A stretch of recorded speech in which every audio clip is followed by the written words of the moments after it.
Hi guys, ఎలా ఉన్నారు అందరూ?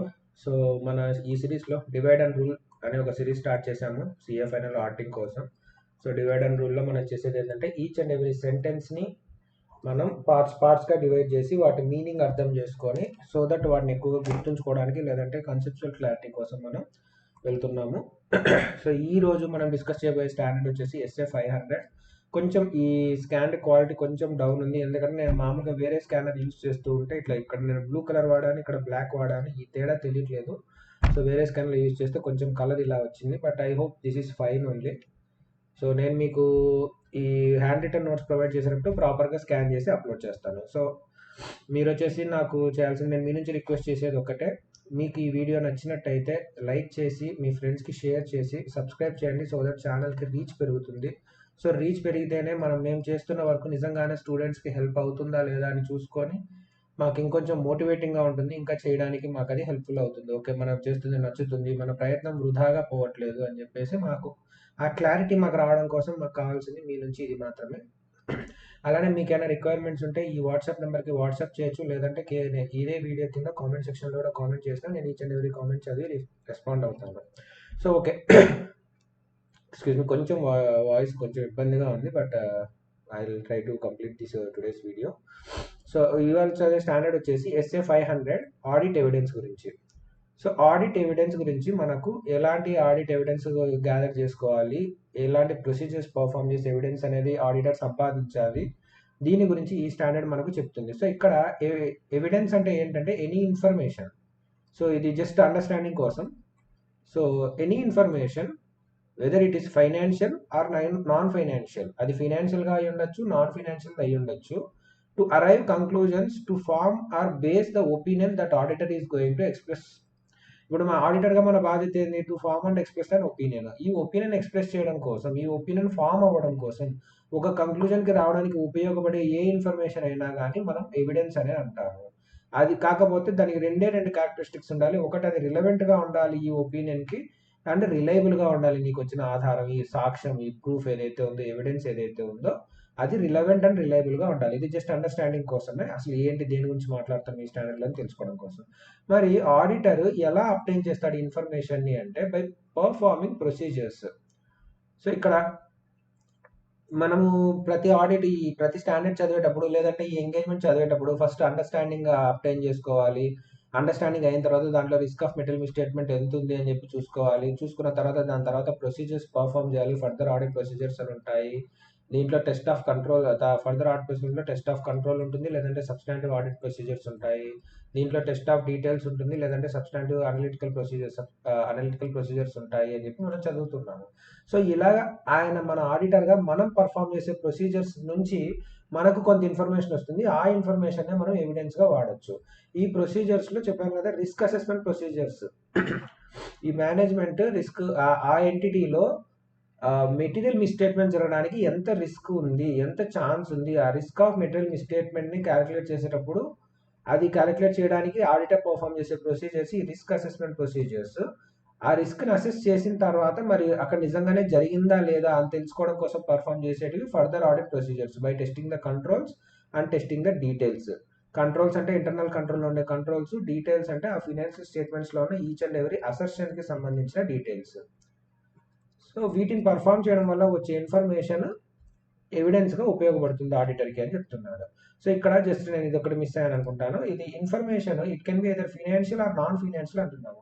నాన్ ఫినాన్షియల్ ఇన్ఫర్మేషన్ ఎవిడెన్స్గా ఎలా యూజ్ చేస్తామండి అంటే, ఇప్పుడు లైక్ ఈ understanding of the entity and the managers or the governing composition of the entity మనం అండర్స్టాండింగ్ తెచ్చుకుంటున్నప్పుడు ఆడిటర్గా మేబీ మనకు మేనేజ్మెంట్ యొక్క పాస్ట్ హిస్టరీ తెలుస్తుంది, లేదంటే ఆ కంపెనీ యొక్క పాస్ట్ హిస్టరీ తెలుస్తుంది. వాళ్ళు చాలా లాస్ అండ్ రెగ్యులేషన్స్ వైలేట్ చేస్తున్నారు.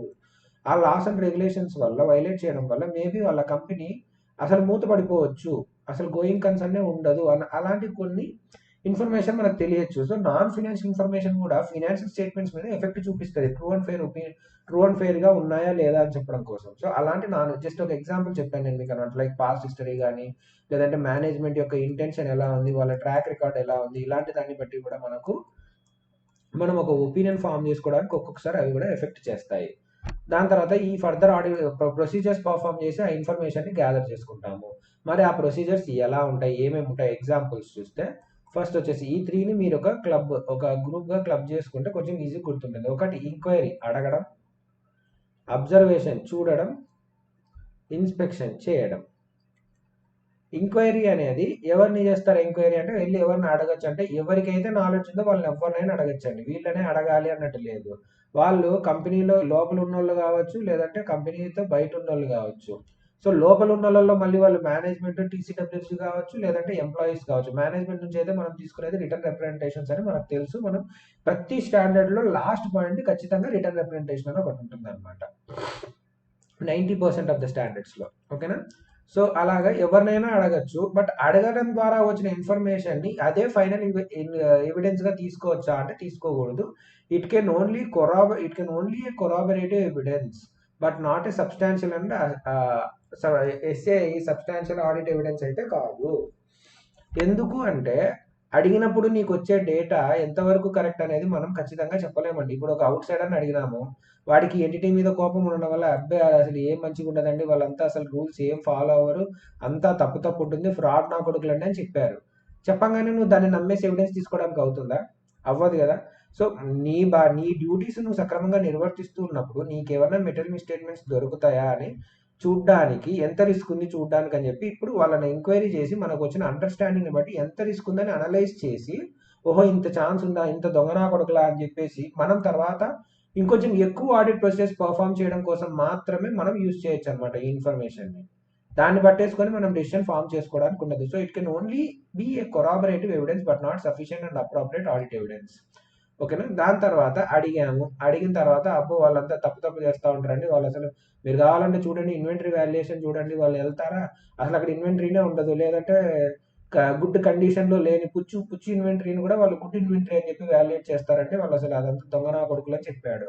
అవునా, ఏది నేను చూస్తాను ఆగు అని చెప్పి వెళ్ళి ఆ ప్రాసెస్ని చూసాం. ఇన్వెంటరీ వాల్యుయేషన్ అనే ప్రాసెస్ ఏదైతే ఉందో దాన్ని చూసిన తర్వాత మనకు చూసేటప్పుడు మనకేం అనిపించలేదు, అలాగా అదేం లేదే, వీళ్ళు మంచివన్నీ సపరేట్గా, బ్యాడ్ అన్నీ సపరేట్గా అన్ని సపరేట్గా వేశారు, దీనిలో వాల్యూ బాగా వేశారు, వీటికి ఓన్లీ స్క్రాప్ వాల్యూనే వేశారు, దీనిలోనే ఇన్వెంటరీ వాల్యూలో కన్సిడర్ చేయలేదు అని మనకు అనిపించింది చూస్తూ ఉంటే.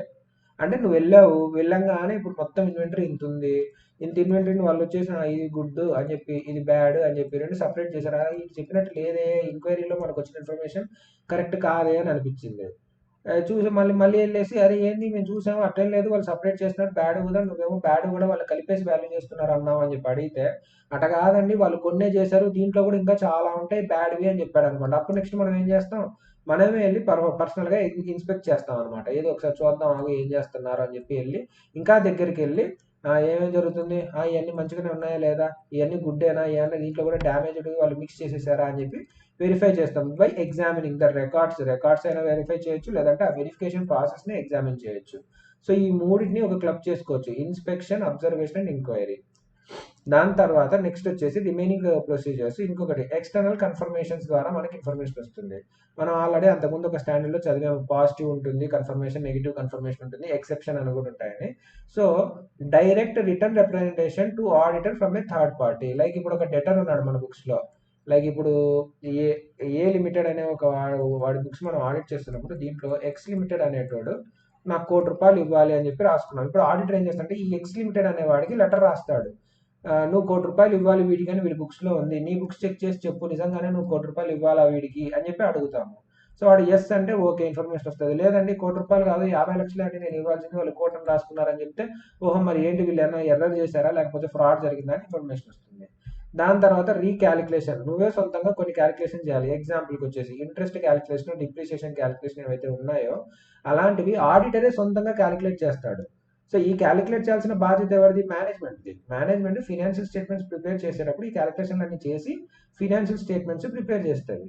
కానీ ఆడిటర్గా నువ్వేం చేయాలంటే నువ్వు ఒకసారి కొన్ని శాంపుల్ బేసిస్ మీద నువ్వు ఓన్గా కొన్ని క్యాలిక్యులేట్ చేయి, వాళ్ళు కరెక్ట్గానే చేశారా లేదా అని చెక్ చేయడం కోసం. ఏదన్నా నీ క్యాలిక్యులేషన్కి వాళ్ళ క్యాలిక్యులేషన్కి డిఫరెన్స్ వచ్చిందనుకో, ఎందుకు డిఫరెన్స్ వచ్చిందని చెప్పి మళ్ళీ ఎంక్వైరీ చేయాలి. కావాలని డిఫరెన్స్ వచ్చిందని తెలిస్తే ఎక్కువ ప్రెషర్లు పర్ఫామ్ చేయాలి. అలాగే కొన్నింటి రీపర్ఫార్మెన్స్ చేయాలి. ఇక్కడ మీరు ఈ రెండింటిని క్లబ్ చేసుకోండి, రీక్యాలిక్యులేషన్, రీపర్ఫార్మెన్స్, రీ అన్నట్టు గుర్తుపెట్టుకోండి. సో రీపర్ఫార్మెన్స్ అంటే రీకాలిక్యులేషన్ అంటే ఇంట్రెస్ట్ ఆర్ డిప్రిసియేషన్ చెప్పారు. రీపర్ఫార్మెన్స్ అంటే కొన్ని ప్రొసీజర్స్ ఏవైతే ఉంటాయో వాటిని ఆడిటరే ఓన్గా పర్ఫామ్ చేసి చూడాలన్నమాట. లైక్ ఇక్కడ ఇన్స్పెక్షన్ అని అన్నాం కదా, ఇక్కడ ఇది రీపర్ఫార్మింగ్ ద శాంపుల్ కౌంట్ ఆఫ్ ఒక శాంపుల్ తీసుకొని ఇన్వెంటరీ దాన్ని ఆయనే వాల్యుయేషన్ చేయొచ్చు. లేదంటే every month bank reconciliation statement జరుగుతూ ఉంటాయి ప్రతి కంపెనీలో. సో తనే ఒక మంత్కి శాంపుల్ బేసిస్ మీద బీఆర్ఎస్ చేసి ఎవ్రీ మంత్ ఆ మంత్లో అసలు బీఆర్ఎస్ ప్రాపర్గానే మ్యాచ్ అయిందా లేకుంటే వీళ్ళు ఫాల్తూ ఫేక్ ఎంట్రీస్ వేసి ఏమన్నా మ్యాచ్ చేస్తున్నారా అని చెక్ చేయాలి. దాని తర్వాత అనలిటికల్ ప్రొసీజర్స్, దీని గురించి మనం ఎస్ఏ 520లో చదువుతాము. So the evaluation and finding information by studying the relationship between the financial and non financial data. So ఇది నెక్స్ట్ రాబోయే స్టాండర్డ్ చదువుతాం అనమాట. బట్ అనలిటికల్ ప్రొసీజర్స్ అంటే ఏంటంటే నీ దగ్గర ఒక డేటా మొత్తం పెట్టాడు అనమాట వాడు. ఈ డేటా మొత్తాన్ని బేస్ చేసుకొని నువ్వే ఒక క్యాలిక్యులేషన్ చేస్తాము. ఓకే, ఇప్పుడు వీడేం చెప్పాడంటే మనకి గత 10 ఏళ్ళుగా మనకి ఇంత సేల్స్ ఉంటున్నాయి, ఇంత మన గ్రాస్ ప్రాఫిట్ మార్జిన్ ఇంత ఉంది అని చెప్పేసి ఆ పర్సంటేజ్ ఇస్తే దాన్ని బట్టి ఈ ఇయర్ గ్రాస్ ప్రాఫిట్ ఎంత ఉంటుంది అని ఒక క్యాలిక్యులేట్ చేస్తావు.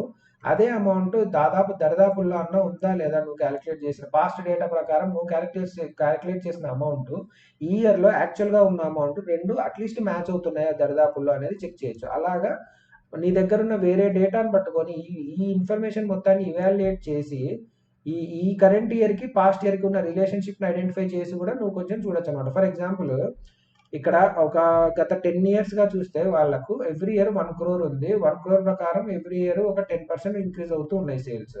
సో అలా చూస్తే ఈ ఇయర్ దాదాపు ఒక 10 crores వచ్చి ఉండాలి వీడికి అని చెప్పి సేల్స్ అనుకుంటున్నాము. దాని తర్వాత గ్రాస్ ప్రాఫిట్ వచ్చేసి ఒక 10% ఉంది సేల్స్లో అని అనుకుంటే, సో ఓకే ఈ ఇయర్ గ్రాస్ ప్రాఫిట్ 1 crore ఉండాలి అని అనుకున్నాము. అంటే ఒక ఆడిటర్గా మనము మన దగ్గర ఉన్న ఫినాన్షియల్ ఇన్ఫర్మేషన్ మొత్తాన్ని ఇవాల్యుయేట్ చేసి గ్రాస్ ప్రాఫిట్ మార్జిన్ పెరగదండి. నార్మల్గా గ్రాస్ ప్రాఫిట్ మార్జిన్ ఆల్మోస్ట్ స్టేబుల్గానే ఉంటుంది. ఎందుకంటే నీకు ఇన్పుట్ కాస్ట్ ఏదైనా పెరిగిందనుకో దాన్ని నువ్వు సేల్స్ ప్రైస్లో కూడా పెంచుతావు అనమాట. సో ఆల్మోస్ట్ ఏమవుతుందంటే గ్రాస్ ప్రాఫిట్ ఎప్పటికీ సేమ్ పర్సంటేజ్ ఉంటుంది, పర్సంటేజ్ సేమ్ ఉంటుంది. సో 1 crore గ్రాస్ ప్రాఫిట్ ఉంటుంది అని మనం క్యాలిక్యులేట్ చేసాము ఆడిటర్గా. దాని తర్వాత యాక్చువల్గా ఈ ఇయర్ చూస్తే సపోజ్ 1.5 crore ఉందనుకోండి, ఎందుకు వచ్చింది ఇంత తేడా అని చెప్పి చూసి ఆడిటర్ ఇంకొంచెం ఈ ఇన్ఫర్మేషన్ అవైలబుల్ అయిందని 1 crore ఉంటుందని ఆయన అనుకున్నాడు. 1.5 crore ఉంది, ఎందుకు అయింది? సడన్గా సేల్సే పెరిగినాయా? సేల్స్ పెరిగింటే మరి ఎవ్రీ ఇయర్ 10% పెరిగే సేల్స్ సడన్గా 50 lakhs ప్రాఫిట్ ఎక్కువ వచ్చే లెవెల్లో అంతగా ఏం పెరిగినాయి, ఏమైనా ఫేక్ సేల్స్ ఉన్నాయా అని చెప్పి వెరిఫై చేస్తాము. లేదు సేల్స్ ప్రాపర్గానే ఉంది కానీ గ్రాస్ ప్రాఫిట్ పెరిగిందంటే అలా ఎలా పెరుగుద్ది, పర్సంటేజెస్ స్టేబుల్గానే ఉండాలి కదా, అంటే వీళ్ళు ఏమైనా కావాలని ఎక్స్పెండిచర్ ఏమైనా తగ్గించారా అని చెప్పి వెరిఫై చేసి మనం దాని నుంచి డేటా రాబట్టడానికి ఎవిడెన్స్ సంపాదించి మన ఒపీనియన్ ఫామ్ చేసుకోవడానికి మనం ఆ ప్రొసీజర్స్ పర్ఫామ్ చేస్తాము అని చెప్పి ఇక్కడ డిస్కస్ చేస్తున్నారు అనమాట. So these are the 7 type of methods that auditor will use. ఎంతసేపు ఉన్న he has to perform procedures, he has to obtain the data, he has to do this do that అని అంటారు కదా. ఆ డూ దిస్ దట్ ఏంటి అనేది ఇక్కడ మనం చదువుతున్నాము. ఎంక్వైరీ చేయొచ్చు, అబ్జర్వ్ చేయొచ్చు, ఇన్స్పెక్ట్ చేయొచ్చు, బయట వాళ్ళని అడిగి తెచ్చుకోవచ్చు, ఆయన రీకాల్కులేషన్ చేయొచ్చు, ఆయన రీపర్ఫార్మెన్స్ చేయొచ్చు, లేదంటే అనలిటికల్ ప్రొసీజర్స్ ఏమైనా పర్ఫామ్ చేయొచ్చు. సో ఇలాగా ఈయన డేటా మొత్తం చేసిన తర్వాత ఈ స్టాండర్డ్లో మనకి మేజర్గా డిస్కస్ చేసే ఇంకోటి ఏంటంటే మేనేజ్మెంట్ ఎక్స్పర్ట్ గురించి. మేనేజ్మెంట్ వాళ్ళ వర్క్లో ఎవరైనా ఎక్స్పర్ట్ని వాడితే అప్పుడు ఆడిటర్ ఏం చేయాలి అనే దాని గురించి ఇక్కడ డిస్కషన్ జరుగుతుంది అనమాట. మేనేజ్మెంట్ ఎక్స్పర్ట్ దేనికి వాడతారండి, ఏ విషయంలో వాడే ఎక్స్పర్ట్ గురించి మనం మాట్లాడాలంటే in the preparation and presentation of financial స్టేట్మెంట్స్లో ఏదన్నా ఎక్స్పర్ట్ వర్క్ అవసరమై ఉంటే, ఆడిటింగ్ అండ్ అకౌంటింగ్ ఎక్స్పర్ట్ గురించి మాట్లాడట్లేదు ఈ స్టాండర్డ్. వేరే ఎక్స్పర్ట్స్ లైక్ వాల్యుయేషన్ ఎక్స్పర్ట్స్ ఉండొచ్చు, లేదంటే గ్రాట్యుటీ ప్రొవిజన్ క్యాలిక్యులేషన్ చేసే ఎక్స్పర్ట్స్ ఉండొచ్చు, లేదంటే ఏమన్నా కాంప్లెక్స్ క్యాలిక్యులేషన్స్ ఉన్నప్పుడు, ఇప్పుడు ఒక డెరివేటివ్ ట్రాన్సాక్షన్ ఉంది, లేదంటే ఫినాన్షియల్ ఇన్స్ట్రుమెంట్స్ ఉన్నాయి, వాటి యొక్క ఫెయిర్ వాల్యూ ఎంత ఉంది, ఇట్లా కాంప్లెక్స్గా ట్రాన్సాక్షన్స్ ఉండొచ్చు, లేదంటే వేరే ఒక కంపెనీని వీళ్ళు అక్వైర్ చేయడానికి పోతూ ఉండొచ్చు, లేదంటే బిజినెస్ కాంబినేషన్ అయి ఉండొచ్చు. అప్పుడు ఆ అసెట్స్ యొక్క మనం అక్వైర్ చేయబోయే ఆ కంపెనీ యొక్క అసెట్స్ వాటి వాల్యుయేషన్ ఎంత ఉంటుంది అని చెప్పి చూడొచ్చు. సో ఇవన్నీ చేయడానికి లైక్ ఇలాంటి వాటికి ఎవరైనా వేరే ఒక ఎక్స్పర్ట్ని హైర్ చేసుకుంటే అప్పుడు ఆడిటర్ ఆ ఎక్స్పర్ట్ ఇప్పుడు మనం ఇక్కడ వెరిఫై చేస్తుంది ఏంటి, ఫినాన్షియల్ స్టేట్మెంట్స్. మరి ఫినాన్షియల్ స్టేట్మెంట్స్ వెరిఫై చేసేటప్పుడు దాంట్లో ఉన్న ప్రతి డేటా కరెక్ట్గా ఉందా లేదా అనేది చెక్ చేయడం మన బాధ్యత. సో చెక్ చేసేటప్పుడు అందులో ఏ డేటా అన్నా మేనేజ్మెంట్ వేరే ఎవరి సహాయం ద్వారా అన్నా ప్రిపేర్ చేస్తూ ఉంటే ఆ డేటాని మనం వెరిఫై చేయాలి. వెరిఫై చేయాలి అంటే ముందు వాడు చేసినవాడు ఎవడు, ఇప్పుడు మనం ఒక ఎంటిటీ గురించి అండర్స్టాండ్ చేసుకునేటప్పుడు మేనేజ్మెంట్ యొక్క ఇంటిగ్రిటీ ఎలా ఉంది అనేది కూడా మనం అండర్స్టాండ్ చేసుకొని మన ప్రొసీజర్స్ని డిజైన్ చేసుకుంటాం. అలా అని ఇది మేనేజ్మెంట్ కాదు, మేనేజ్మెంట్ బయట ఎవరినో హైర్ చేసుకుంది, మరి వాడిని ఎలా నమ్మాలి? సో నమ్మద్దు, నమ్మకుండా మినిమం వాడి గురించి తెలుసుకోవడానికి నువ్వు కొన్ని పనులు చేయాలి అని చెప్పి ఈ స్టాండర్డ్ మనల్ని గైడ్ చేస్తుంది. అందులో ఫస్ట్ చేయాల్సిన పని వచ్చేసి we have to evaluate the competence, capability and objectivity of the expert. Competence and capability అంటే ఏమొస్తుందంటే వాడు ఎంత టాలెంట్ ఉన్నాడు, వాడికి అంత సినిమా ఉందా లేదా అని చెప్పేసి తెలుస్తుంది. క్యాపబిలిటీ అన్నా కానీ సింగులర్ వర్డే వస్తుంది. సో వాడికి అంత నాలెడ్జ్ ఉందా, అంత దమ్ము ఉందా, వాడికి ఉన్న అంత తెలివి ఉందా, లేకపోతే వీడికి అంత ఎక్స్పీరియన్స్ ఉందా, అలాంటివన్నీ కాంపిటెన్స్ అండ్ క్యాపబిలిటీ అనే వర్డ్లోకి వస్తుంది. దాని తర్వాత ఆబ్జెక్టివిటీ అంటే ఏంటంటే ఇక్కడ వాడు ఎంత ఇండిపెండెంట్గా ఉన్నాడు, అన్బయాస్డ్గా ఉన్నాడా లేదా. ఇప్పుడు మీరే చెప్పండి, ఒక మేనేజ్మెంట్ ఉంది, వాళ్ళకి ఏమైందంటే వాళ్ళ కంపెనీలో ఏదైనా ఒక ప్రొవిజన్ క్రియేట్ చేయాలి, పెద్ద ప్రొవిజన్ ఒకటి క్రియేట్ చేయాలి గ్రాట్యుటీకి అనుకోండి. ఫస్ట్ సపోజ్ వాళ్ళ దగ్గర దాదాపు 1,00,000 మంది ఎంప్లాయీస్ ఉన్నారు, వాళ్ళందరికీ గ్రాట్యుటీ ఎంత పే చేయాలని ఒక ప్రొవిజన్ క్రియేట్ చేయాల్సి వస్తుంది మనకు. మనం ఇప్పుడు మేనేజ్మెంట్ ప్రొవిజన్ ఒక 100 కోట్ల ప్రొవిజన్ నార్మల్గా వస్తుంటుంది, కానీ ఇంత పెడితే మన ప్రాఫిట్ తగ్గుతుంది అని చెప్పేసి వాళ్ళకి తెలిసిన వాళ్ళతో ప్రొవిజన్ క్రియేట్ చేసి 50 కోట్లు చాలు అని చెప్పించుకునే అవకాశం ఉందా లేదా? సో వాళ్ళు స్ట్రైట్ ఫార్వర్డ్ ఇక్కడ ప్రొవిజన్ తక్కువ క్రియేట్ చేసి ఆ ఇయర్ ప్రాఫిట్ని ఇన్ఫ్లేట్ చేయడానికి అవకాశం ఉంటుంది. సో అలా చేయడం కోసం అందుకని ఆబ్జెక్టివిటీ అంటే ఏంటంటే మరి వీడు 100 కోట్లని 50 కోట్లని చెప్పాలంటే ఎందుకు చెప్తాడు? వాడు అన్బయాస్డ్గా ఉంటే చెప్పడు, అన్బయాస్డ్గా ఉంటే ఓకే 50 కోట్ల పర్లేదు సార్ రాసేసుకుందాం అని చెప్పేసి అలా చెప్పడానికి అవకాశం ఉంటుంది. సో వాడు ఎంత ఇండిపెండెంట్గా ఉన్నాడు అనేది చెక్ చేయాలన్నమాట. సో మరి వాడికి క్యాపబిలిటీ ఏంటి, వాడి క్వాలిఫికేషన్ ఏంటి, వాడికి అంత కాంపిటెన్స్ ఉందా లేదా అని చెక్ చేయడానికి ఆడిటర్గా మనం చూడాల్సిన కొన్ని పాయింట్స్ ఏంటి అంటే, ఫస్ట్ నీకు ఆ ఎక్స్పర్ట్ తోటి ఏదన్నా ప్రీవియస్ ఎక్స్పీరియన్స్ ఉందా. ఫర్ ఎగ్జాంపుల్ ఇక్కడ మనం మాట్లాడదాం, ఒక ప్రొవిజన్ క్రియేట్ చేయాలి, ఏదన్నా ఒక కేసు నడుస్తూ ఉంది కంపెనీ మీద. సో ఈ కంపెనీ మీద కేసు నడుస్తూ ఉన్నప్పుడు ఆ కేసు మనం గెలుస్తామా గెలవమా, ఓడిపోతే ఎంత పే చేయాలి, ఫైన్ ఎంత పే చేయాలి, పెనాల్టీ ఎంత పే చేయాలి మనకు తెలియదు. సో ఇక్కడ వచ్చేసి ఒక కంటింజెంట్ లయబిలిటీ అని చెప్పి క్రియేట్ చేయాలి. సో ఇలా క్రియేట్ చేయడం కోసం మనకు ఫస్ట్ సపోజ్ ఇద్దరిని తీసుకుందాం ఇప్పుడు ఎగ్జాంపుల్లో. ఒకటి చెట్టు కింద ప్లీడర్ ఎవడో ఒకడు ఉన్నాడు, వాడు ఎవడో కూడా తెలియదు, జస్ట్ మామూలుగా ఎంతో మంది లాయర్స్ ఉంటారు కదా. సో చెట్టు కింద ప్లీడర్ ఒకడు ఉన్నాడు, రామ్ జెఠ్మలాని ఒకడు ఉన్నాడు అనుకుందాం. రామ్ జెఠ్మలాని మీ అందరికీ తెలిసే ఉంటుంది, సో ఫేమస్ లాయర్ అనమాట, ఇప్పుడు లేరు ఆయన. సో రామ్ జెఠ్మలాని గారు ఉన్నారు అనుకుందాం. సో ఇక్కడ వచ్చేసి నీకు రామ్ జెఠ్మలాని గారితో ఏమైనా పర్సనల్ ఎక్స్పీరియన్స్ ఉందనుకో, ఆబ్వియస్లీ నువ్వు రామ్ జెఠ్మలాని గారు చేశారా, మనం అంతా ఆయన ఇంకా తూపు, ఆయన చాలా బాగా చేస్తారు, అద్భుతంగా చేస్తారు అని మనకు ఒక ఎక్స్పీరియన్స్ ఉంటుంది కదా. సో మనం వాడిని నమ్ముతాము. అలా కాకుండా ఇలా వేరే కూడా ఉన్నాడు అనుకో, వాడిని మనం నమ్ముతామా? వాడెవడో కూడా నాకు తెలియదు, వాడి సత్తా ఏంటో కూడా నాకు తెలియదు, వాడిని ఎలా నమ్ముతాము అని చెప్పి ఉంటుంది. సో ఆడిటర్కి ఎంత ఎక్స్పీరియన్స్ ఉంది ఆ యొక్క ఎక్స్పర్ట్ తోటి ప్రీవియస్గా ఏమన్నా అంటే, ఆడిటర్ నాకు ఎన్నో పనులు చేస్తూ ఉంటాము. ఇప్పుడు మీరే అనుకోండి, ఒక హైదరాబాద్లో ఒక ఫర్మ్ పెట్టారు, మల్టిపుల్, అదే హైదరాబాద్లో ఇంకొక లాయర్ ఉన్నాడు, మీరు ఎన్నో కంపెనీలు మీరు ఆడిట్ చేస్తున్నాడు, ఆయన లీగల్గా ఎన్నో కంపెనీలకు అడ్వైజ్ ఇస్తున్నప్పుడు సో కమ్ అక్రాస్ అయిపోయి ఆయన గురించి మీకు ఆల్రెడీ వేరే ఎక్కడన్నా పరిచయం ఉండే అవకాశం ఉంది కదా. సో అలా ఏమన్నా ఎక్స్పీరియన్స్ ఉందా? లేదు, ఏం ఎక్స్పీరియన్స్ లేదు. అప్పుడు ఏం చేయాలి అంటే వాళ్ళతోనే డిస్కస్ చేస్తాం వెళ్ళి. అలా కాదు, ఒకసారి మీరు వెళ్ళి మాట్లాడి, ఏంటి సార్ ఎక్కడ మీ ఆఫీస్ ఏంటి, ఏం చదువుకున్నారు, ఓ మీరు అప్పుడే పాస్ అయ్యారా, ఓ మీరు హైకోర్టులో కూడా లాయర్గా ఉన్నారా, ఓ నాకు తెలియదండి మీరు ఇంత పెద్ద లాయరా, సరే సరే అని చెప్పి అలా వాళ్ళతో మాట్లాడి వాళ్ళ గురించి మనం ఇన్ఫర్మేషన్ రాబట్టుకోవచ్చు. లేదు వాళ్ళతో డైరెక్ట్గా మాట్లాడి తెలియకపోతే వాళ్ళ ఫ్రెండ్ ఎవరో ఉంటారు, ఇప్పుడు రామ్ జెఠ్మలాని గారే ఉన్నారు అనుకో, మనకు తెలియదు ఆయన పర్సనల్గా. సో రామ్ జెఠ్మలాని ఫ్రెండ్ ఒక ఆయన తెలుసు, లేదంటే ఆయన దగ్గర పనిచేసే జూనియర్ లాయర్ మీకు తెలుసు. సో వాళ్ళతో కూడా డిస్కస్ చేసుకొని వాళ్ళ గురించి మనం ఎంతవరకు మీ వాడు బాగానే చేస్తాడా పని, ఎలా ఉంటుంది ఆయన మొత్తం వర్కింగ్ ప్రాసెస్ ఎలా ఉంటుంది, ఓ ఇంత స్ట్రిక్ట్గా ఉంటారా, ఇలా మీకు కొంచెం ఇన్ఫర్మేషన్ గ్యాదర్ చేసుకోవచ్చు. ఒకటి మీకున్న ఎక్స్పీరియన్స్తో చేసుకోవచ్చు, ఎక్స్పీరియన్స్ లేదంటే పోయి డిస్కస్ చేసుకోండి.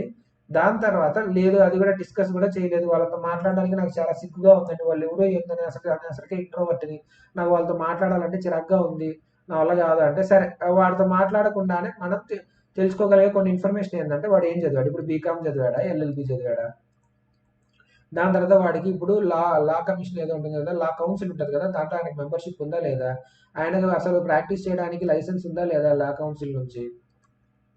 సో ఇలాంటి కొన్ని థింగ్స్ ఎవరిని అడగకుండానే మనకే తెలుస్తుంది అనమాట, ఉందా లేదా, ఈయన చదువుకున్నాడా లేదా, ఆయన మెంబర్షిప్ ఉందా, లైసెన్స్ ఉందా లేదా అని చెప్పేసి. లేదు, ఇది కూడా అయిన తర్వాత ఆయన గురించి ఏం ఎక్స్పీరియన్స్ లేదు, ఆయనతో మాట్లాడదామంటే మీకు ఆయన దొరకట్లేదు, ఆయనకు సంబంధించిన వాళ్ళు ఎవరు దొరకట్లేదు. తర్వాత ఇలాంటి నాలెడ్జ్ గురించి చేద్దామంటే ఇది కూడా మీకు ఎక్కడా దొరకట్లేదు అనుకో. మేబీ ఇప్పుడు మీరే చెప్పండి, how to save taxes, how to file A reply to A court case అని చెప్పేసి ఒక బుక్ ఉందండి. ఆ బుక్ ఈ రామ్ జెత్మలాని అని ఆయన రాశారు అనుకోండి. ఆ బుక్ ఉందో లేదో నాకు తెలియదు. నేను జస్ట్ జనరల్‌గా చెప్తున్నాను. ఇలాంటి ఒక బుక్ ఉంది. లేదంటే ఆయన గురించి ఇంటర్నేషనల్ పబ్లికేషన్స్ ఏదైనా మ్యాగజైన్స్ ఉంటాయి. ఆ మ్యాగజైన్స్‌లో ఆయన ఎన్నో ఆర్టికల్స్ రాశాడు. సో, అలా రాసినప్పుడు ఇంత లెవెల్‌లో ఫేమస్‌గా ఆయనకి ఇంత నాలెడ్జ్ ఉంది అని చెప్పి మనకు తెలుస్తుంది కదా! సో, ఇక్కడున్న 4 థింగ్స్ ఆయన యొక్క సత్తా ఏంటి అనేది తెలుసుకోవడానికి మనకు యూజ్ అవుతాయి. మీకు ఎక్స్‌పీరియన్స్ ఉంటే ఓకే. లేదంటే అట్లాంటోళ్ళతో మాట్లాడండి. లేదంటే వాళ్ళ క్వాలిఫికేషన్ గురించి తెలుసుకోండి. లేదంటే వాళ్ళేమన్నా సాధించారా? ఇప్పుడు మీరే ఉన్నారు. ఇప్పుడు టాక్సేషన్ ఉందనుకోండి. మీరొక టాక్స్ అడ్వైజర్‌ని పెట్టుకుంటున్నారు. ఇప్పుడు మీరు ప్రస్తుతానికి ఒక మా నార్మల్ ఎవరో సీఏని పెట్టుకోవడానికి, లేదంటే బన్వర్ భరోనా సార్‌ని పెట్టుకోవడానికి తేడా ఉంటుందా లేదా? ఎందుకంటే ఈయనే ఒక బుక్ రాశాడు. సీఏ చదువుతున్న ఎంతో మంది స్టూడెంట్స్ దాదాపు 70 స్టూడెంట్ మేబీ 90% కూడా ఉండొచ్చు.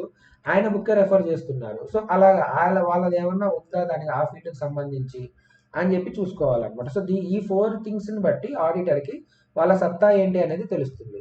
దాని తర్వాత సరే వాళ్ళ గురించి వాళ్ళ పర్సనల్ గురించి మనకు తెలిసింది. ఆయన చాలా అద్భుతమైన మనిషి. ఇంత పెద్ద లాయరు, సుప్రీం కోర్ట్‌లో లాయరు. ఆయన ఇలా ఇన్నిన్ని బుక్కులు రాశాడు అని చెప్పి తెలిసింది మీకు.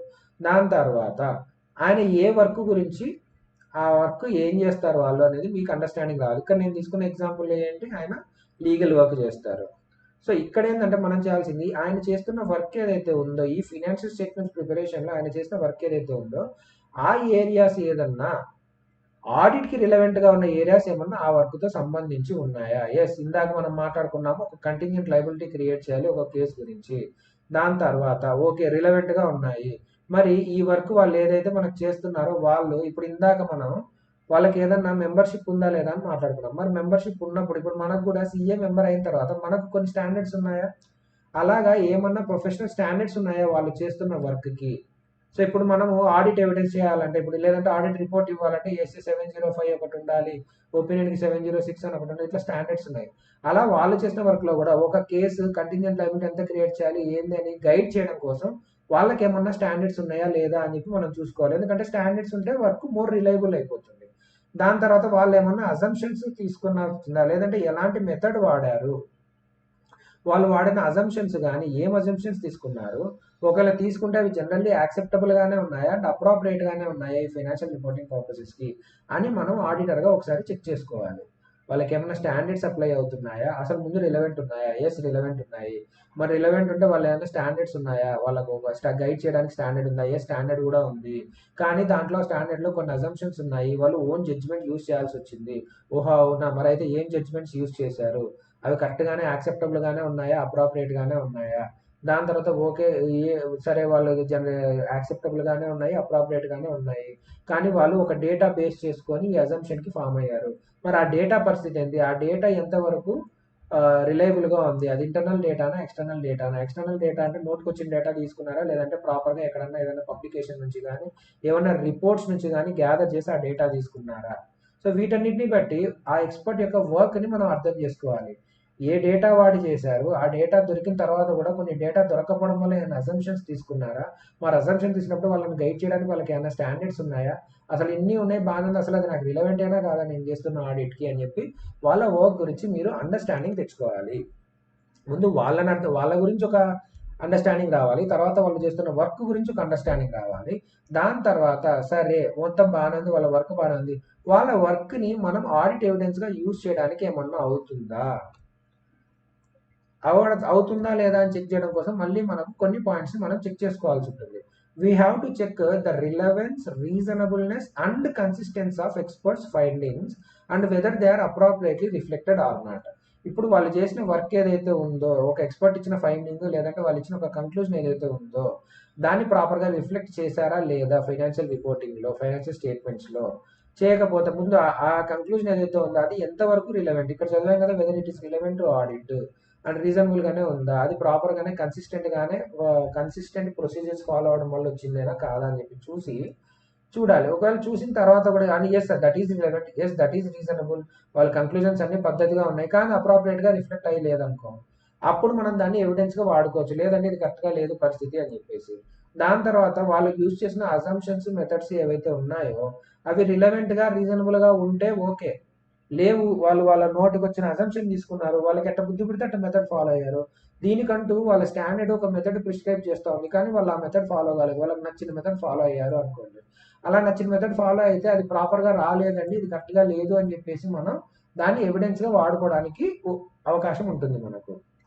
సో ఇక్కడ మీరు చూస్తే ఇక్కడ relevance and reasonableness and consistency ఉంది, ఇక్కడ మళ్ళీ రిలవెన్స్ అండ్ రీజనబుల్నెస్ ఉంది, దాంతో ఇక్కడ మళ్ళీ రిలవెన్స్ ఉంది. సో రిలవెన్స్ అనే వర్డ్ ఇక్కడ కీవర్డ్ అవుతుంది అనమాట. Relevance of the findings, relevance of the assumptions and relevance of the source data. ఇక్కడ డేటా గురించి మాట్లాడాం కదా, ఇంటర్నల్ డేటా వాడామా, ఎక్స్టర్నల్ డేటా వాడామా, ఏ డేటా వాడాము, వాడిన డేటా ఎంతవరకు రిలవెంట్. ఇప్పుడు ఆ కంపెనీ యొక్క పాస్ట్ పర్ఫార్మెన్స్ని పట్టుకొని ఒక డేటా మనం అనలైజ్ చేయడం వేరు, లేదంటే ఈ కంపెనీ పాస్ట్ పర్ఫార్మెన్స్ డేటా లేదు అని చెప్పేసి సిమిలర్ ఇండస్ట్రీలో ఉన్న వేరే ఒక కంపెనీని దాన్ని అనలైజ్ చేసినా ఓకే స్టిల్ రిలవెంట్ అంటాము. కానీ మీరే చెప్పండి, ఒక సోప్స్ మ్యానుఫ్యాక్చర్ చేసే కంపెనీ యొక్క డేటా లేదని చెప్పేసి మనం వెళ్ళేసి దీన్ని ఒక ఏరోప్లేన్ మ్యానుఫ్యాక్చర్ చేసే ఒక కంపెనీ డేటాని వాడి ఓకే ఈ ఏరోప్లేన్ చేసేవాడికి ఎవ్రీ ఇయర్ 10% హైక్ వస్తూ ఉంది వాడి సేల్స్లో, సో మన సోప్ కూడా ఎవ్రీ ఇయర్ 10% వస్తుంది అని అనుకోవడానికి అసలు ఏమైనా సంబంధం ఉందా?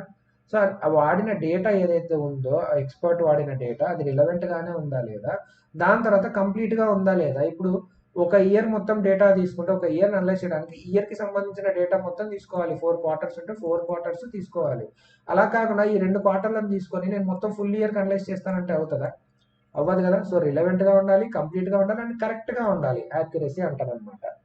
సో ఇక్కడ మనం 3 థింగ్స్ గురించి డిస్కస్ చేస్తున్నాం. ఒకటి వాళ్ళ ఫైండింగ్స్ రిలవెంట్గా ఉన్నాయా, వాళ్ళ అజంప్షన్ అండ్ మెథడ్స్ రిలవెంట్గా ఉన్నాయా, లేదా తర్వాత సోర్స్ డేటా ఎంతవరకు ఉంది. ఈ మూడింటిని బట్టి ఆడిటరు ఆ వర్క్ని తన ఎవిడెన్స్లో వాడుకోవచ్చా లేదా అన్నది డిసైడ్ చేసుకోవచ్చు. సో ఒక మేనేజ్మెంట్ ఎక్స్పర్ట్ ఉంటే అతని వర్క్ని ముందు అతన్ని ఇవాల్యుయేట్ చేయాలి, దాని తర్వాత అతని వర్క్ గురించి అండర్స్టాండింగ్ తెచ్చుకోవాలి, దాని తర్వాత అతను చేసిన వర్క్ని మనం ఎవిడెన్స్గా వాడచ్చా లేదా అని చెప్పేసి ఇవాల్యుయేట్ చేసుకోవాలి. దాని తర్వాత ఒక మేనేజ్మెంట్ ఎక్స్పర్ట్ ఉన్నప్పుడు అతని వర్క్ని మనం యూజ్ చేసుకుంటున్నాము, అతను చేసిన వర్క్ని మనం యూజ్ చేసుకుంటూ ఉన్నప్పుడు అసలు యూజ్ చేసుకోవచ్చా చేసుకోకూడదా. యూజ్ చేసుకుంటే సరే, ఇప్పుడు నేను ఇంత పని చేయాలి, ఇంత పని చేస్తున్నా మన వల్ల అవ్వట్లేదు, చాలా ఉంది, సరే నేను కొంచెమే పని చేద్దాం అనుకుంటున్నాను, ఆ ఎక్స్పర్ట్ వర్క్ యూజ్ చేస్తే నాకు ఇంతే పని చేయడానికి అవుతుంది, ఇంత పని చేయాల్సిన అవసరం లేదు అన్నప్పుడు అసలు మరి ముందు వాడి ఇంత వర్క్ నువ్వు స్కిప్ చేస్తున్నప్పుడు మరి అట్లని చెప్పేసి ఒపీనియన్ ఏమన్నా తక్కువ ఒపీనియన్ ఇచ్చే అవకాశం ఉంటుంది కదా, ఆ ఛాన్స్ మనం తీసుకోము. సో ఒక ఎక్స్పర్ట్ వర్క్ని యూజ్ చేసేటప్పుడు వాడి వర్క్ని యూజ్ చేసి ఇంత వర్క్ని నువ్వు స్కిప్ చేయొచ్చా లేదా అనేది డిసైడ్ చేసుకోవాలంటే ముందు ఈ మ్యాటర్స్ని ఒకసారి చూడు, ఈ మ్యాటర్స్ని డిసైడ్ చేసుకొని నువ్వు నిర్ణయం తీసుకో అని చెప్తున్నారు అనమాట. ఇక్కడ నువ్వు ఏ మ్యాటర్ మీద అయితే ఎక్స్పర్ట్ యొక్క వర్క్ని యూజ్ చేస్తున్నావో దాని నేచర్ ఏంటి, అది ఎంత కాంప్లెక్స్గా ఉంది అనేది ఒకసారి చూడు. దాని తర్వాత ఆ మ్యాటర్లో ఎంత రిస్క్ ఆఫ్ మెటీరియల్ మిస్టేక్మెంట్ జరిగే అవకాశం ఉంది అనేది చూడాలి. ఎందుకంటే ఇప్పుడు ఒక కాంప్లెక్స్గా ఉందనుకోండి, మీరు దాంట్లో ఎక్స్పర్ట్ వర్క్ని యూజ్ చేస్తారు, కానీ ఇదే కాంప్లెక్స్ థింగ్స్లోనే ఫ్రాడ్ జరగడానికి ఎక్కువ అవకాశం ఉంటుంది. సో ఇప్పుడు ఒక సింపుల్ వర్క్ ఉందనుకోండి, ఇప్పుడు చిన్న వర్క్స్కి ఎక్స్పర్ట్ ఒపీనియన్ తీసుకున్నారు సేఫ్ సైడ్ మేనేజ్మెంట్, అంత చిన్న దానిలో ఫ్రాడ్ చేయడానికి ఎక్కువ అవకాశం లేదనుకోండి. అలాంటప్పుడు మీరు అతని వర్క్ ఓకేలే, అతను కూడా మంచి లాయరే, మంచి రెప్యూటెడ్ లాయరే, ఆయన చేసాడు వర్క్, ఇవి కూడా చిన్న వర్క్లే, ఇందులో ఫ్రాడ్ చేయడానికి ఎక్కువ అవకాశం లేదు. అలాంటప్పుడు మీరు ఏం చేయొచ్చు, ధైర్యంగా అతని వరకు వాడేసుకోవచ్చు. అలాగే ఆ మ్యాటర్లో రిస్క్ జరగడానికి ఎంత అవకాశం ఉంది, ఒకవేళ హై రిస్క్ ఉన్నదనుకో, ఇది హై రిస్క్ ఆఫ్ మెటీరియల్ మిస్టేక్మెంట్ ఉన్నా లేదంటే అవి ఎక్కువ కాంప్లెక్స్ ఉన్నా మీరు అతని వర్క్ నమ్మేసి మీ వర్క్ స్కిప్ చేయకూడదు. ఎందుకంటే హై రిస్క్ ఉన్న దగ్గర, కాంప్లెక్స్ ఉన్న దగ్గర ఫ్రాడ్ జరగడానికి ఎక్కువ అవకాశం ఉంటుంది. కాబట్టి వేరే ఎవరినో నమ్మి నీ పన్ను తప్పించుకోవద్దు, నీ బాధ్యతను నిర్వర్తించు అని చెప్తున్నారు అనమాట. సో ఇక్కడ 2 పాయింట్స్, ఇక్కడ ఉన్న పాయింట్స్ నేను మీకు చెప్పాను, ఇక్కడ ఇవి 2గా డివైడ్ చేశాను, ఇది 2గా డివైడ్ చేశాను, ఇక్కడ నేచర్ అనే వర్డ్స్తో 2, తర్వాత ఇక్కడ ఇట్లా 8 పాయింట్స్, మీరు 8 పాయింట్స్ని 4 పాయింట్స్ లాగా బ్రేక్ చేసుకోవచ్చు ఇక్కడ. సో ఫస్ట్ వచ్చేసి మ్యాటర్ యొక్క nature and complexity, risk of material misstatement. దాని తర్వాత ఆడిటర్గా మనకు ఎంత నాలెడ్జ్ అండ్ ఎక్స్పీరియన్స్ ఉంది ఆ ఎక్స్పర్ట్ ఫీల్డ్లో. మీకు నాలెడ్జ్ ఉందనుకోండి ఆ ఫీల్డ్లో, మీరు వెంటనే అతని వర్క్ని పైన చూసి ఇది పర్ఫామ్ చేశాడా, ఈ మినిమం డేటా ఇది చెక్ చేశాడా, ఈ అజంప్షన్ తీసినప్పుడు ఈ కంట్రోల్స్ ఇవన్నీ ప్రాపర్గా ఫాలో అయ్యాడా లేదా అని చెప్పి తెలుస్తుంది. మీకు నాలెడ్జ్ ఉందనుకోండి అతని వర్క్లో, ఓకే వెళ్ళని కూడా అతను బాగానే వర్క్ చేశాడా అని ఒక డిసిషన్ తీసుకొని అతని వర్క్ వాడాలా వద్దా అని ఒక డిసిషన్ రావచ్చు. మీకే నాలెడ్జ్ లేదండి అతని వర్క్లో, అతను ఏం చేశాడో మీకు తెలియదు, అతను చేసిన దాన్ని మీరు మినిమం ఇవాల్యుయేట్ చేయలేకపోతున్నారు. అలాంటప్పుడు మీరు అతని వర్క్ ఎలా నమ్ముతారు? సో మీ పని మీరు చేయండి, అతన్ని నమ్మద్దు మీరు అని చెప్పి చెప్తున్నారు. దాని తర్వాత ప్రీవియస్ ఎక్స్పీరియన్స్ ఉంది ఎక్స్పర్ట్ వర్క్ తోటి, ఆ ఎక్స్పీరియన్స్ మీకు పాజిటివ్గా ఉందనుకోండి, సరే ఓకే నమ్ముదామని చెప్పి నమ్ముతారు. నెగిటివ్గా ఉందనుకోండి, అయ్యో వీడు అసలు దొంగన వాడు, వీడు సరిగ్గా చేయడు, ఊరికే నామకే వస్తే లాయర్ పెట్టుకున్నా కానీ ఏం పంచాయతీ కాదు వీడికి అనే ఒపీనియన్ మీకు ఉన్నప్పుడు మీరు మీ వర్క్లో కాంప్రమైజ్ అవ్వకూడదు. దాని తర్వాత nature, scope and objectives of the expert work. వాడి వర్క్ యొక్క నేచర్ ఎంత ఉంది, వాడి స్కోప్ ఎంత ఉంది, వాడు ఏ ఉద్దేశంతో ఆ వర్క్ చేశాడు అనే దాన్ని బట్టి మీరు మీ వర్క్ చేయాలా వద్దా, అతని వర్క్ యూజ్ చేసుకోవాలా వద్దా అనేది డెసిషన్ తీసుకోవచ్చు. ఇప్పుడు అతని వర్క్ బాగా ఎక్స్టెన్సివ్గా ఉంది, వాడి ఆబ్జెక్టివ్లో కూడా వాడికి కూడా కొన్ని లైబిలిటీస్ ఉన్నాయి. లైక్ ఇప్పుడు మనకు వచ్చేసి మన ఆబ్జెక్టివ్ ఏంది, farming and expression of the opinion. So ఇక్కడ మనం అంటూ రెస్పాన్సిబుల్గా హోల్డ్ అవుతాం. కొంచెం మన రిపోర్ట్ తప్పు అయితే ఇలా మనల్ని అకౌంటబుల్ చేయడానికి ఒకటి ఉంటుంది ఆ రిపోర్ట్ని పెట్టుకొని. అలాగే ఇతని వర్క్ కూడా ఏం ఆబ్జెక్టివ్తో అతను వర్క్ చేశాడు, ఎంత స్కోప్ ఉంది, మొత్తం అంత డేటా కవర్ చేశాడా, లేకపోతే స్కోప్ లిమిటెడ్గా పెట్టుకొని వాడు ఒపీనియన్ ఇచ్చేసాడా, ఎంత కాంప్లెక్స్గా ఉంది అతని వర్క్ అనే దాన్ని బట్టి కూడా మనకు తెలుస్తుంది అనమాట. అలాగే nature and extent of controls over expert work. ఇప్పుడు అతను చేస్తున్న వర్క్ మీద మంచి కంట్రోల్స్ ఉన్నాయి, ఆ కంట్రోల్స్ ఎఫెక్టివ్గా పర్ఫామ్ చేస్తున్నప్పుడు ఓకే ఆయన తప్పు చేయడానికి అవకాశం తక్కువ ఉంది కదా అని చెప్పి మనకు ఒక నమ్మకం వస్తుంది. సో అలాంటప్పుడు మీరు అతని వర్క్ ఈజీగా వాడుకోవచ్చు, కంట్రోల్స్ ఉండి అవి ఎఫెక్టివ్గా ఉంటాయి. సో దాని తర్వాత whether management expert he is subject to any technical performance standards or professional requirements. అతనికి అప్లై అవ్వడానికి ఏమన్నా స్టాండర్డ్స్ ఉంటే లేదంటే లీగల్ రిక్వైర్మెంట్స్ ఏమైనా ఉంటే అతని వర్క్ గైడ్ చేయడానికి, సో అతను తప్పు చేయడానికి అవకాశం తక్కువ ఉంటుంది. కాబట్టి ఎస్ అలాంటి స్టాండర్డ్స్ ఉన్నప్పుడు మనకు ఇంకొంచెం నమ్మకం వస్తుంది అతని వర్క్ మీద. అలాగే whether management expert is employed by the entity or engaged by the entity to provide relevant services. ఇప్పుడు మీరే చెప్పండి, ఒక మీరే ఉన్నారు, మీరు ఆడిటర్, ఇప్పుడు ఆ కంపెనీకి ఆడిటర్గా కాకుండా మీరు వేరే వేరే సర్వీసెస్ కూడా ఏమైనా కన్సల్టెన్సీ సర్వీసెస్ అలాంటివి ఇస్తున్నారు, లేదంటే మీరు ఆ కంపెనీలో ఒక కంపెనీలో పనిచేస్తున్న ఎంప్లాయీ అయి ఉండొచ్చు.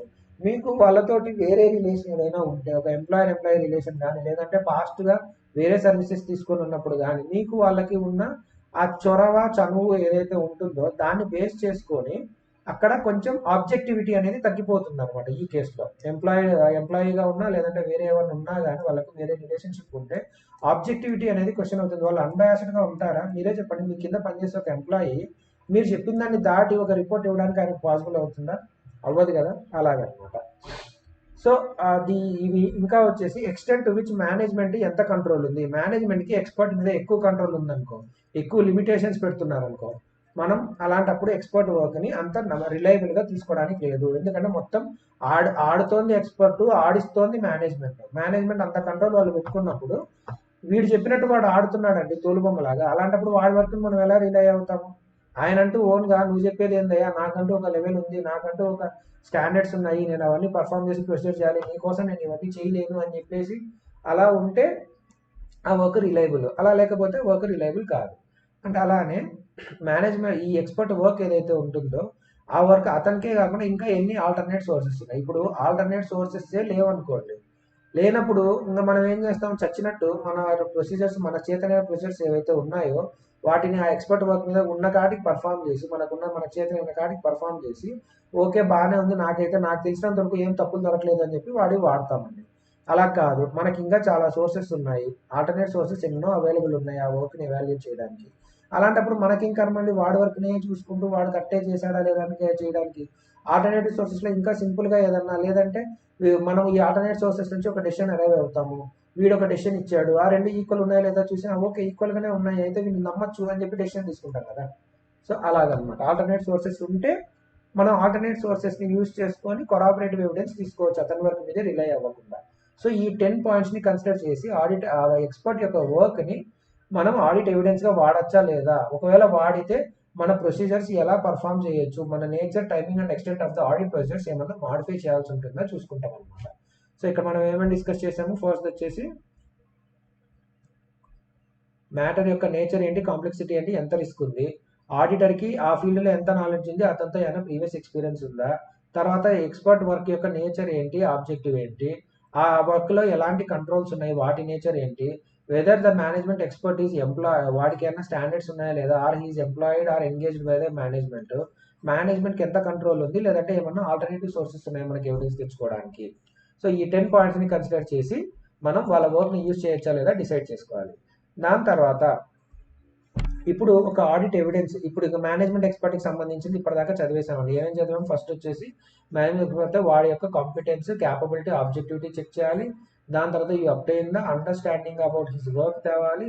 దాని తర్వాత evaluate the appropriateness of using his work as audit evidence చేయాలి. ఈ ఇవాల్యుయేట్ చేయడానికి మనం కొన్ని మ్యాటర్స్ని గైడ్ చేసుకొని మనం చూసుకోవచ్చు. ఏమేమి మ్యాటర్స్ అంటే వర్క్ ఎంత ఇది ఉందని చెప్పి ఒక 10 పాయింట్స్, వర్క్ మ్యాటర్ గురించి, ఆడిటర్ గురించి, దాని తర్వాత నేచర్ గురించి ఒక 2 పాయింట్స్ వచ్చే విధంగా మేనేజ్మెంట్ ఎక్స్పర్ట్ స్టాండర్డ్స్ ఉన్నాయి, ఎంప్లాయిడ్ ఆర్ ఎంగేజ్గా చూసాము. దాని తర్వాత ఒక 2 సింగిల్ పాయింట్స్ ఉన్నాయి, మొత్తం 10 పాయింట్స్ ఇలా చదివాము. దాని తర్వాత సో ఈ మేనేజ్మెంట్ ఎక్స్పర్ట్ గురించి వర్క్ అయిపోయిన తర్వాత ఇప్పుడు ఆడిట్ ఎవిడెన్స్ మనం సంపాదించేది ఏదైతే ఉందో అది రిలయబుల్లా కాదా అని చూడడానికి ఏమేమి ఫ్యాక్టర్స్ మనం కన్సిడర్ చేయాలి. సో మీకు ఇక్కడ చాలా జనరిక్ పాయింట్స్ అన్ని చూడంగానే అర్థమైపోతుంది. ఇప్పుడు ఒకవేళ మీరు తెచ్చుకున్న ఎవిడెన్స్ ఇండిపెండెంట్ సోర్సెస్ ఉన్నాయనుకోండి, మేనేజ్మెంట్ లోపల కాదు, వాళ్ళు కుమ్మక్క కావడానికి అవకాశం లేదు, అవన్నీ ఇండిపెండెంట్ సోర్సెస్, మేనేజ్మెంట్కి వాటికి ఎలాంటి కంట్రోల్ లేదు అన్నప్పుడు ఎస్ అప్పుడు కొంచెం ఎక్కువ రిలయబుల్గా ఉంటుంది, రిలయబిలిటీ పెరుగుతుంది. అలాగే మీరు పొందిన ఎవిడెన్స్కి ఏదైతే ఉందో ఆ మ్యాటర్ మీద రిలేటెడ్ కంట్రోల్స్ ఏవైతే ఉన్నాయో అవి ఎఫెక్టివ్గా ఉన్నాయనుకోండి, ఎఫెక్టివ్ కంట్రోల్స్ ఉన్నప్పుడు మనకు దొరికిన డేటా మీద రిలయబిలిటీ పెరుగుతుంది. దాని తర్వాత డైరెక్ట్గా ఆడిటర్ సంపాదించుకున్నాడు అనుకోండి, ఇప్పుడు ఆయనే డైరెక్ట్గా అబ్జర్వ్ చేసి సంపాదించుకుంటే ఆయనకి దాని మీద ఎక్కువ రిలయబిలిటీ ఉంటుంది. ఎంక్వైరీ చేసుకొచ్చిన దాని మీద కొంచెం తక్కువ రిలయబిలిటీ ఉంటుంది. ఎందుకంటే ఎంక్వైరీ అంటే ఏంది? విని డిసిషన్ తీసుకున్నాం. అబ్జర్వేషన్ అంటే ఏంది? చూసి డెసిషన్ తీసుకున్నాం. ఇక్కడ మీరు చూడండి, మీరు విని తీసుకునే డెసిషన్స్ ఎవడేం చెప్పినా వినకూడదు, నీ కళ్ళతో చూసావా లేదా నువ్వు అని అడుగుతారు. దాని తర్వాత గట్టిగా మాట్లాడితే మీరు చూసేదల్లా నిజం కాదని చెప్పి కూడా ఒకటి ఉంటుంది. ఇవన్నీ మనకు రిలవెంట్ అవుతాయండి ఆడిట్లో. మీరు చూసుకుంటే ఫస్ట్ విన్నావు, విన్న తర్వాత కూడా నీ కళ్ళతో చూడడానికి నీకు అవకాశం ఉంటే అబ్జర్వ్ చేయి, లేదు చూసిన తర్వాత కూడా నీకు నమ్మకం లేకపోతే నువ్వే పర్ఫామ్ చెయ్యి, ఇన్స్పెక్ట్ చెయ్యి అని చెప్పి, ఎగ్జామిన్ చెయ్యి అని చెప్పి మనం చదువుకున్నాం కదా. ఎంక్వైరీ, అబ్జర్వేషన్, ఇన్స్పెక్షన్ అని చెప్పి 3 మెథడ్స్ చూసాము.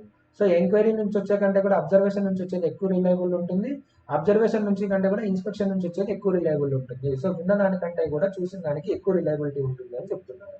దాని తర్వాత నీకు రిటర్న్లో దొరికిన ఎవిడెన్స్ ఎక్కువ రిలయబుల్ ఉంటుంది మాటల్లో కంటే కూడా, ఎందుకంటే ఎవడైనా చెప్పినా నమ్మకూడదు. కానీ వాడు ఒకవేళ అంత పేపర్ రాసి ఇచ్చాడు అనుకో, నేను చెప్తున్నాను నీకు తేడా వస్తే నాది రెస్పాన్సిబిలిటీ, కావాలంటే ఇదిగో బాండ్ పేపర్ మీద సైన్ చేస్తాను అన్న లెవెల్లో వాడు మీకు అలా రిటర్న్లో ఇచ్చాడు అనుకోండి ఏదైనా ఇన్ఫర్మేషన్, సో దాన్ని పట్టుకొని మనం రేపు పొద్దున అకౌంటబుల్ చేస్తాం. కాబట్టి ఎవడు కూడా రిటర్న్లో అంత ఈజీగా ఇవ్వరండి డేటా. ఒకవేళ రిటర్న్లో వస్తుంది అంటే ఎస్ దాని రిలయబిలిటీ ఆటోమేటిక్గా పెరుగుతుంది అనమాట. దాని తర్వాత ఒరిజినల్ డాక్యుమెంట్కి ఫోటో కాపీ డాక్యుమెంట్కి తేడా ఉంటుంది. మీరు ఒరిజినల్ డాక్యుమెంట్ నుంచి మీకు ఏదైనా డేటా వచ్చిందనుకో ఎస్ అప్పుడు అది ఎక్కువ రిలయబుల్గా ఉంటుంది. ఫోటో కాపీ అనుకో ఎస్ అది తక్కువ రిలయబుల్గా ఉంటుంది. ఫర్ ఎగ్జాంపుల్ మీరే ఇప్పుడు మనకున్న పర్సనల్ ఎక్స్పీరియన్స్ చూస్తే ప్రాపర్టీ పేపర్స్ ఉంటాయండి. ఇప్పుడు ఒరిజినల్ డాక్యుమెంట్స్ ఉంటాయి కదా, ఒరిజినల్ డాక్యుమెంట్ చూస్తే మనకు వచ్చేది వేరు, ఫోటో కాపీ చూసామనుకోండి ఫోటో కాపీలో ఎడిట్ అవ్వచ్చు కదా. ఇప్పుడు వీడి ముందు ప్రాపర్టీ డాక్యుమెంట్ని ఫేక్గా ఫోర్జరీ చేస్తాడు, ఫోర్జరీ చేసిన దాంట్లో కూడా మళ్ళీ ఒరిజినాలిటీ కనుక్కుంటారని చెప్పి ఈ ఫేక్ డాక్యుమెంట్స్ని మళ్ళీ స్కాన్ చేసి తీసుకొచ్చారు. ఇంకెలా కనిపెడతారండి మీరు? ఇంతగా జరిగిపోయింది మాడిఫికేషన్ అనేది. సో అలాగే ఒరిజినల్ డాక్యుమెంట్స్ అయితే ఎక్కువ రిలయబుల్గా ఉంటాయి. సో ఈ ఫ్యాక్టర్స్ని బట్టి ఆడిట్ ఎవిడెన్స్ ఎంత రిలయబుల్గా ఉందన్నది ఆడిటర్ డిసైడ్ చేసుకోవచ్చు. Sufficient and appropriate audit evidence అని అంటాం కదా, మరి ఇది సఫిషియంటా కాదా అంటే ఈ సఫిషియన్సీని చెక్ చేసేటప్పుడు అది దాని ఎంతవరకు రిలయబుల్ అనేది మనం చెక్ చేస్తాము. ఆ రిలయబుల్లా కాదా అని తెలుసుకోవడానికి ఇలాంటి ఫ్యాక్టర్స్ మనకు యూజ్ అవుతాయి. So this is standard SA 500. ఇప్పుడు ఒకసారి వచ్చేసి అతుల్ అగర్వాల్ బుక్లో, ఎయిర్1 వాళ్ళ బుక్లో చూద్దాము మనం చదివింది మొత్తం కవర్ అయిందా లేదా, లేదంటే ఏమైనా ఎక్సెస్ ఉందా లేదా. నేను మీకు చెప్పాను, నేను శుభం కేశవాని సార్ బుక్, ఈ ఎయిర్1 వాళ్ళ బుక్, ఇన్స్టిట్యూట్ మెటీరియల్ 3 కంపైల్ చేసి ఓన్గా హ్యాండ్ రిటన్ నోట్స్ రాసుకొని వస్తున్నాం మీ దగ్గరికి. స్టిల్ ఏమైనా మిస్ అయ్యింటే కూడా మనం ఫ్యూచర్లోనే దాని గురించి ఒక క్లారిటీ తెచ్చుకోవచ్చు, అవి కూడా కవర్ చేస్తాను. ఓకే, ఇంకా 402 దగ్గర